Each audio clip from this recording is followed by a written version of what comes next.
আল্লাহ যখন এই পৃথিবী সৃষ্টি করলেন, পৃথিবীর মধ্যে ভাইব্রেশন হচ্ছিল, কাঁপাকাঁপি, কাঁপছিল পৃথিবী। আল্লাহ পৃথিবীর কাঁপাকাঁপি বন্ধ করার জন্য এই পেরেকের মতো পাহাড়গুলোকে পৃথিবীতে ঠুকে দিলেন, কাঁপাকাঁপি বন্ধ হয়ে গেল। এই দৃশ্য দেখে ফেরেশতারা বলে, ইয়া রাব হালমিন খালকিকা আসাদ্দু আলাল জিবাল। আল্লাহ, পাহাড়ের এত শক্তি, পৃথিবী কাঁপতেছিল, পাহাড় আপনি ঠুকে দিলেন, পৃথিবীর কাঁপাকাঁপি বন্ধ হয়ে গেল। আপনার সৃষ্টির মধ্যে পাহাড়ের চেয়ে শক্তিশালী কিছু আছে? আল্লাহ বললেন আছে। সেটা কি? আল হাদিদ। আল্লাহ বললেন সেটা লোহা, কারণ লোহা দিয়ে পাহাড় কাটা যায়, ঠিক কিনা?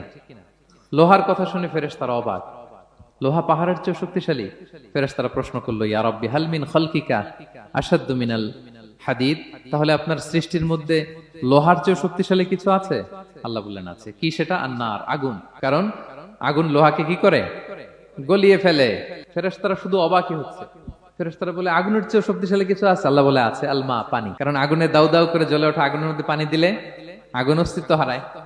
ফেরেশতারা শুধু অবাকই হচ্ছে। তারা বলে, তাহলে পানির চেয়ে শক্তিশালী কিছু আছে? আল্লাহ বলেন আছে। আর রিহ, বাতাস। কারণ বাতাস পানিকে একদিক থেকে আরেক দিকে নিয়ে যায়। জলের মধ্যে বায়ুর উচ্ছ্বাস লাগলে জলোচ্ছ্বাস তৈরি হয়, ঠিক কিনা? ফেরেশতারা আবার অবাক হয়ে বলে, তাহলে বাতাসের চেয়ে শক্তিশালী কিছু আছে? আল্লাহ বললেন আছে। সেটা কি?